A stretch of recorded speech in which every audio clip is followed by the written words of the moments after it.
Vamos dar continuidade à série de mensagens no Evangelho de João.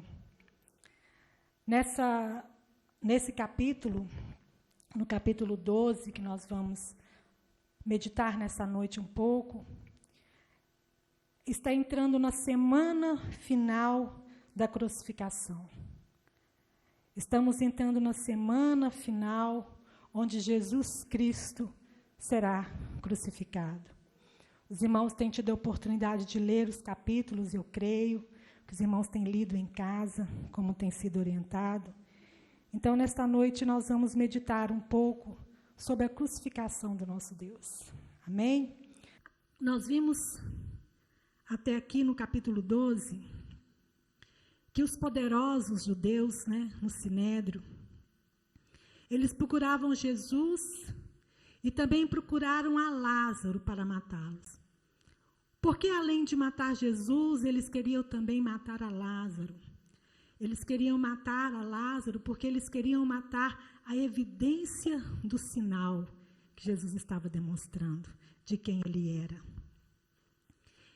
E nós vimos que eles tentando procurar Jesus para poder matá-los e matar também a Lázaro, nós, lendo o texto, nós descobrimos que aonde Jesus estaria, então, já que ele estava sendo procurado. Será que Jesus estava escondido? Será que o Senhor Jesus estava escondido em algum porto, aguardando com medo? Não. Nós vimos no texto que Jesus estava a poucos metros de Betânia, a poucos quilômetros, na verdade. Ele estava em Betânia, celebrando a comunhão com seus amigos e com seus discípulos. Jesus estava se preparando para a semana final e mais importante do seu ministério. Ele aguardava um momento específico para a sua crucificação.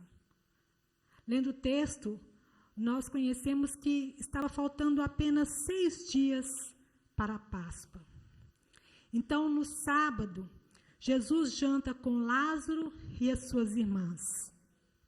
No domingo, ele tem a sua entrada triunfante em Jerusalém. Na segunda, ele amaldiçoa a figueira. Na terça, ele faz o seu discurso escatológico na montanha, no Monte das Oliveiras. Na quarta, ele volta para Betânia. Na quinta, ele participa da ceia com seus discípulos e é preso. Na sexta-feira, Jesus é crucificado. E no sábado, o Senhor descansa no túmulo. O Evangelho de João, nesse capítulo, ele nos apresenta alguns pontos. O capítulo é grande, irmãos? Eu creio que os irmãos já leram em casa, os irmãos têm feito a leitura, dos capítulos. Então, nós vamos aqui apenas pontuar os assuntos, ok? Então, o Evangelho de João, nesse capítulo, ele nos apresenta, primeiro, nos versos 1 a 12. Dos versos 1 ao 12, nós vemos aí um feito extravagante. O coração que ama a Cristo derrama-se custosamente por ele. Na pessoa de Maria, ela faz algo que vai torná-la conhecida em toda a história. Os irmãos lembram, Um ato de suprema humildade, beleza e devoção incomparável. Nos versículos 13 a 19, nós vemos aí a entrada triunfal de Jesus. Jesus é apresentado como o Rei pacificador, o Salvador, o seu ofício de rei, cumprindo a profecia lá de Zacarias, do capítulo 9, do versículo 10 ao 11. Nos versos 20 a 36, nós vemos a morte e a glória de Jesus Cristo. Vemos a descrição da hora da morte do Senhor Jesus. E dos versículos 44 ao 50, nós vimos o último clamor de Jesus. Lembrando-nos de que ele é enviado pelo próprio Pai e por isso nós devemos crer nele. Amém, irmãos? São esses assuntos que são tratados aqui no capítulo 12 de João. Mas vamos ler o texto no capítulo 12, nós vamos ler os versículos de 20 a 30. Nós vamos focar hoje apenas na morte gloriosa de Cristo. Amém, irmãos? Então, eu espero que os irmãos estejam com a sua Bíblia aberta, continue aí com a sua Bíblia aberta, que no decorrer da mensagem nós vamos lendo os próximos textos. Os irmãos acharam? Então, vamos ler. Versículo 20. Entre os que subiram para adorar a Deus durante a festa da Páscoa, estavam alguns gregos. E eles se dirigiram a Filipe, que era de Betsaida, da Galileia, e lhe rogaram: Senhor, nós desejamos ver Jesus. Filipe foi e contou a André, e André e Filipe comunicaram o pedido a Jesus. E Jesus respondeu: chegou a hora em que o Filho do Homem será glorificado. Em verdade vos asseguro, que se o grão de trigo não cair na terra e não morrer, permanecerá ele só, mas se morrer, produzirá muito fruto. Aquele que ama a sua vida, a perderá. Entretanto, aquele que odeia a sua vida neste mundo, a preservará para a vida eterna.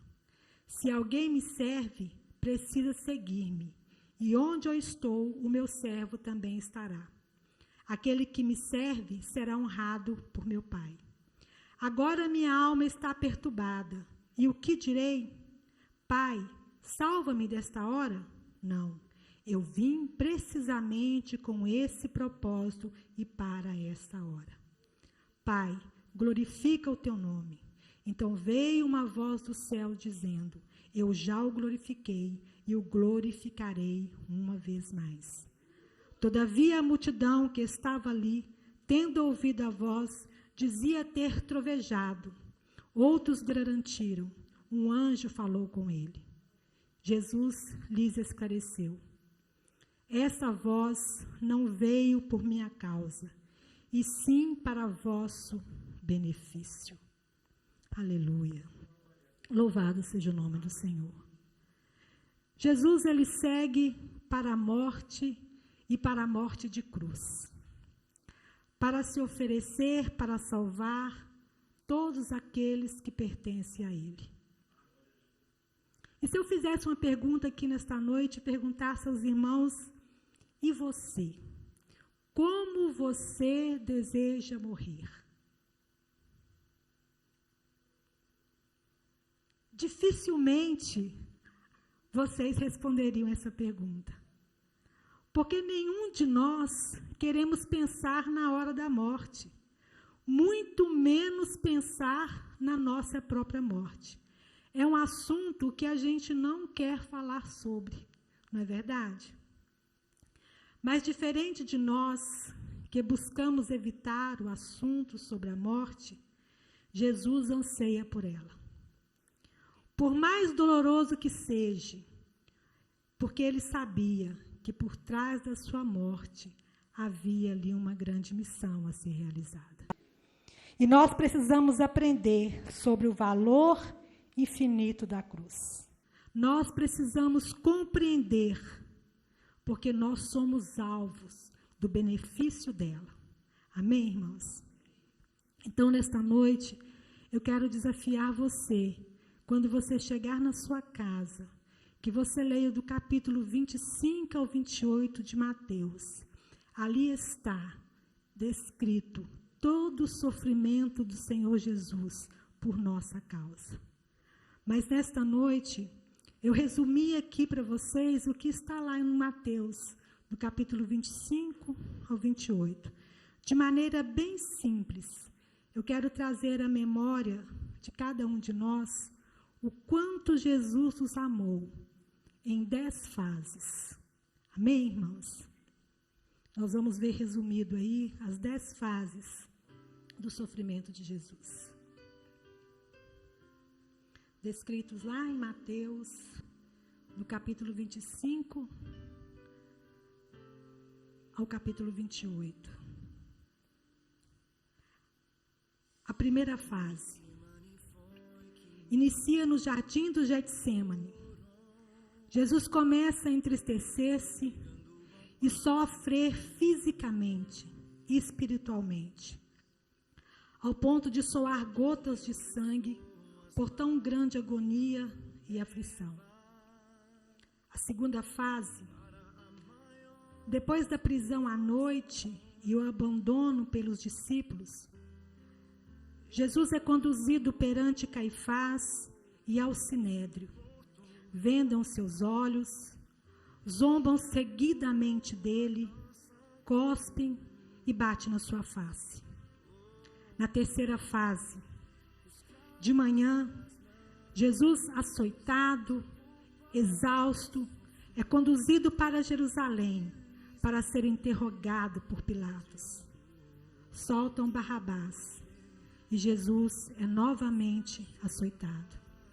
Na quarta fase, no açoitamento romano, a vítima era despida e presa a uma coluna, ou então curvava-se sobre um tronco com as mãos atadas. O instrumento de tortura se consistia num curto cabo de madeira, no qual estavam presas várias tiras de couro com pedaços de ferro ou de ossos presos nas pontas. Os golpes eram aplicados nas costas das vítimas por 2 carrascos, um de cada lado. Os cortes eram tão profundos que pareciam as veias, as artérias. Muitas vezes a vítima morria durante o açoitamento. Quinta fase. Desamarraram a mão de Jesus e o puseram entre a tropa romana. O soldado colocou a capa sobre ele, lhe dá um caniço, uma coroa de espinhos sobre sua cabeça. Os soldados escarnecem dele, batem no seu rosto, em sua cabeça, fazendo penetrar profundamente os espinhos em sua cabeça. Sexta fase. Levando a pesada cruz no ombro, Jesus lentamente inicia a caminhada para o Gólgota. O peso da cruz, somado ao seu esgotamento, o faz cair. Esforça para levantar-se, porém não consegue.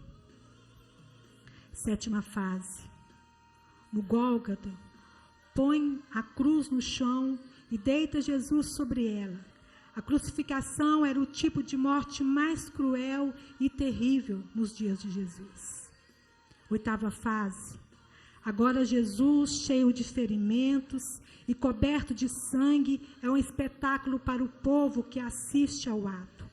As dores são tão terríveis por todo o corpo, ficando naquela posição terrível por várias horas.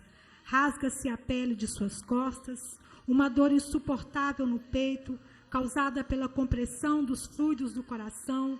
Sente uma sede enorme e está consciente do seu escárnio e do seu sofrimento. A nona fase. Jesus se sente só. Essa é a maior tristeza e angústia que ele sente. Ele experimenta agora a separação de Deus Pai, ao se tornar-se o substituto do meu pecado, do seu pecado. Décima fase. Ele profere as últimas palavras, bradando em alta voz: está consumado. Amém, irmãos? O sofrimento de Jesus é algo indescritível.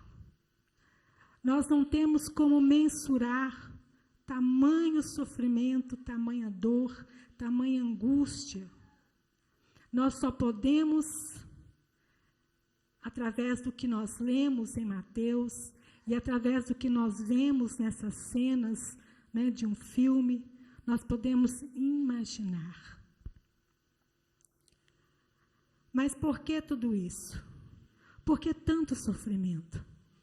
Por que Jesus, sendo Deus, ele voluntariamente se entregou para tanto sofrimento? É o que nós vamos descobrir nos próximos versículos. Amém? Abram sua Bíblia e acompanhem comigo. No versículo 23, Jesus lhes respondeu dizendo: é chegada a hora em que o Filho do Homem há de ser glorificado. A cruz é a hora da crucificação, mas ela não é só gloriosa, ela é também necessária. Vamos ver os versículos 24. Na verdade vos digo, que se o grão de trigo caindo na terra não morrer, fica ele só, mas se morrer, dá muitos frutos.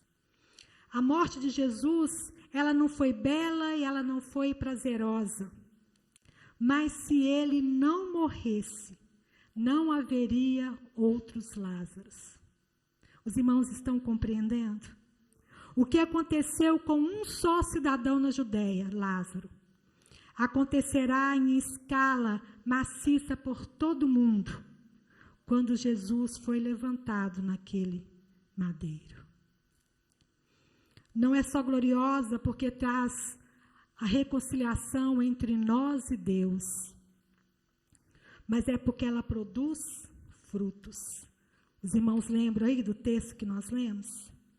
Na verdade vos digo, que se um grão de trigo caindo na terra não morrer, fica ele só, mas se morrer, ele dá muitos frutos. Quando nós nos reunimos neste lugar, como igreja do Senhor, para adorar e bendizer o seu nome, nós estamos aqui cumprindo estas palavras ditas por Jesus. Nós somos parte desses frutos que Jesus prometeu que a sua morte produziria. Nos versículos 25 diz assim: quem ama a sua vida, perdê-la-á. A quem neste mundo odeia a sua vida, guardá-la-á para a vida eterna. Sabe o que Jesus está dizendo?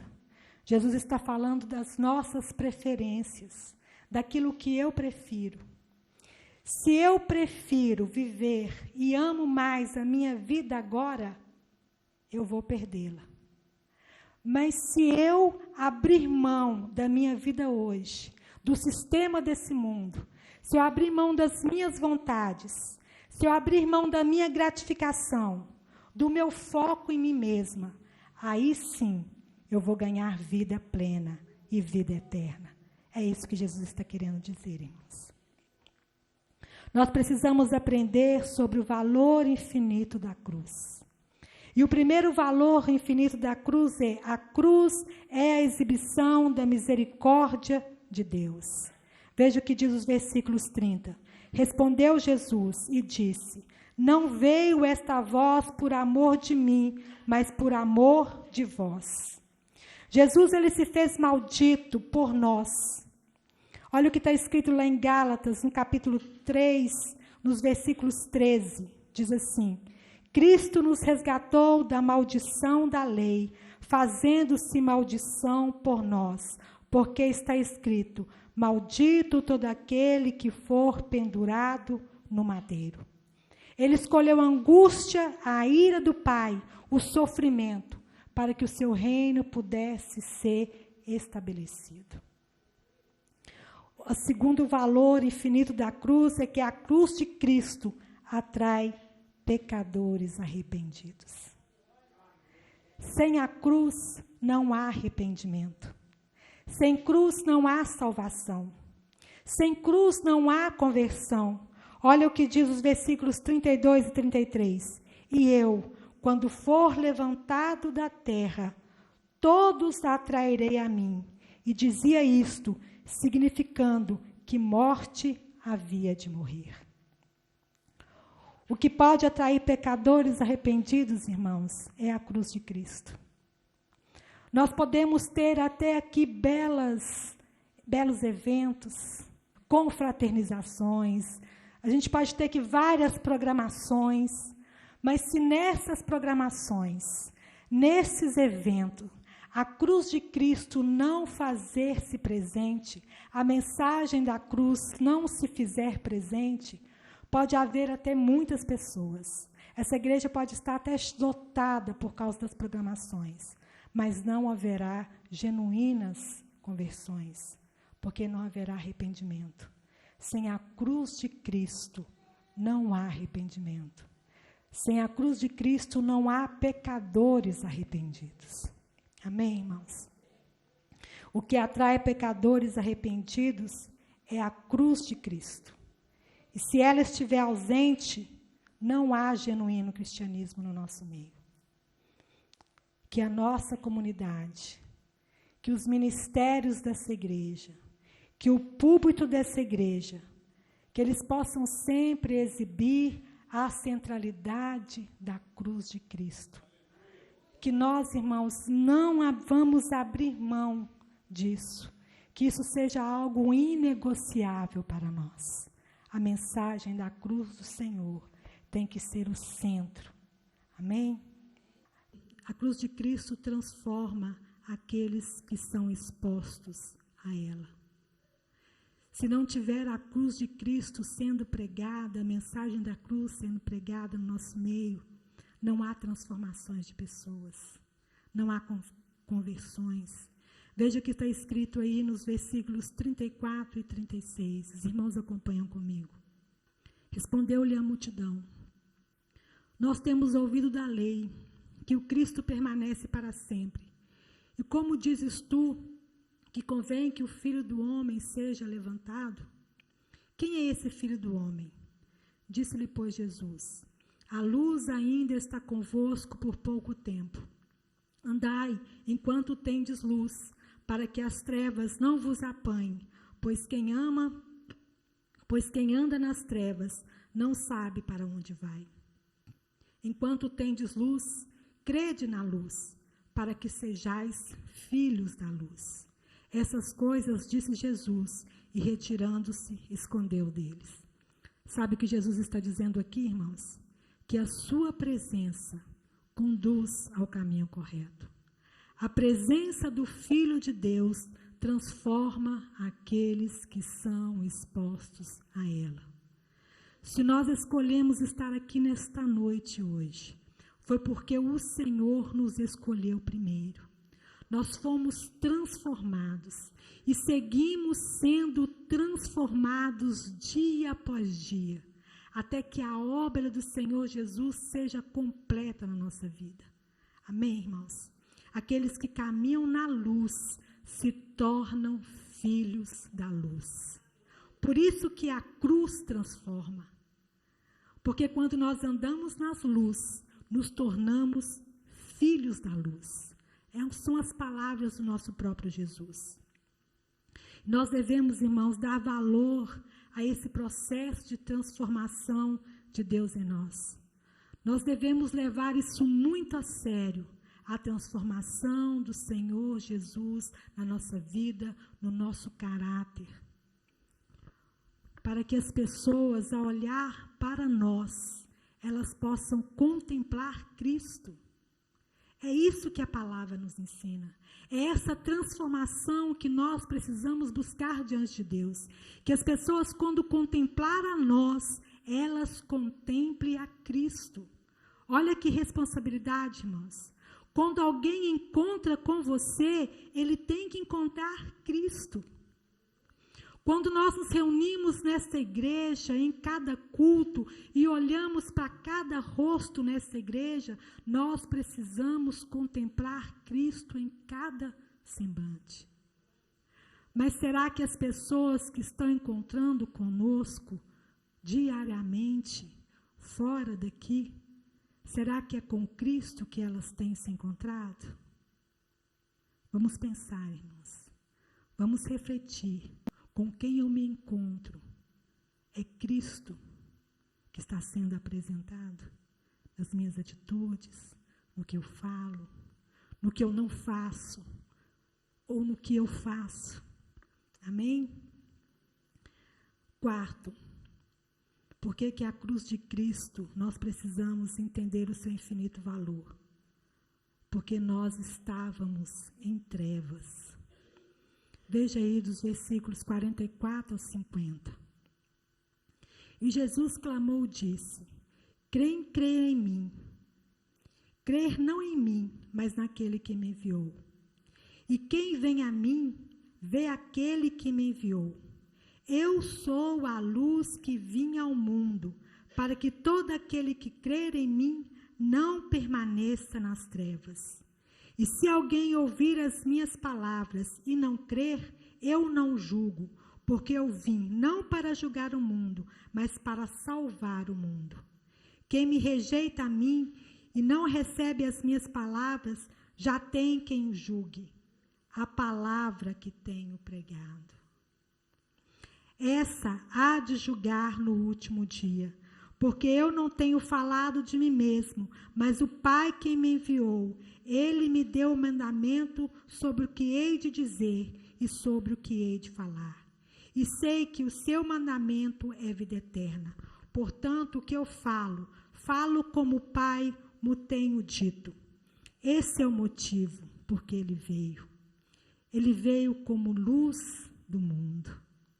Nesse primeiro momento, Jesus encarnado, ele não veio para julgar. Jesus não veio para julgar, mas ele veio para salvar.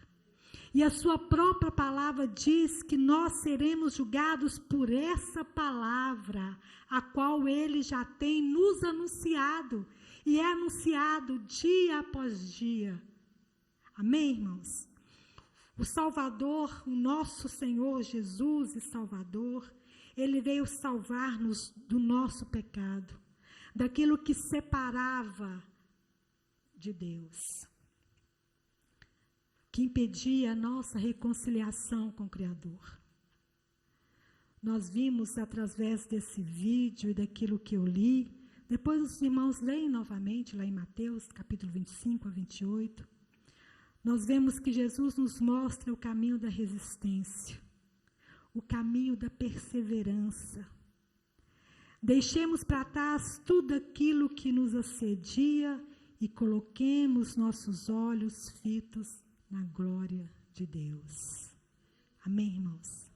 Que nós possamos deixar para trás tudo aquilo que nos seduz e que não agrada o nosso Senhor e Salvador Jesus Cristo. Vamos deixar para trás os nossos problemas, né? Vamos deixar para trás aquilo que nos angustia lá na cruz de Cristo. Amém? Cristo morreu. Nós vimos nesse vídeo a ilustração da sua morte, do seu sofrimento. Mas ele não está morto. Glória a Deus, irmãos. O nosso Cristo, ele ressuscitou. Nós ainda vamos ouvir falar dele aqui mais para frente, nos próximos capítulos. E ele também prometeu estar conosco todos os dias, até a consumação do século. Louvado seja o nome do Senhor. Então você, minha irmã, você, meu irmão, quantas vezes você tem se sentido sozinho ou sozinha? Mas lembra dessa cruz. Lembra o quanto Deus te amou, eu por você. E ele ressuscitou para dar a você o direito de ter vida eterna. E você não está sozinho. E você não está sozinha. Porque ele prometeu estar conosco todos os dias, até a consumação do século. Eu gostaria que os irmãos, nesse momento, curvassem a sua cabeça, fechassem seus olhos só por um momento e meditasse nesse momento um pouquinho sobre tudo o que nós vimos aqui, que nós falamos aqui. Nós passamos muito tempo da nossa vida desejando contemplar muitas coisas, irmãos. Nós passamos o maior tempo da nossa vida tentando contemplar ou pensando em contemplar o sucesso dos nossos filhos. Nós passamos a maior parte do nosso tempo tentando contemplar o casamento dos nossos filhos, desejando contemplar os filhos dos nossos filhos. Nós desejamos muito, às vezes, uma casa melhor, um carro melhor, um emprego melhor, a faculdade dos sonhos.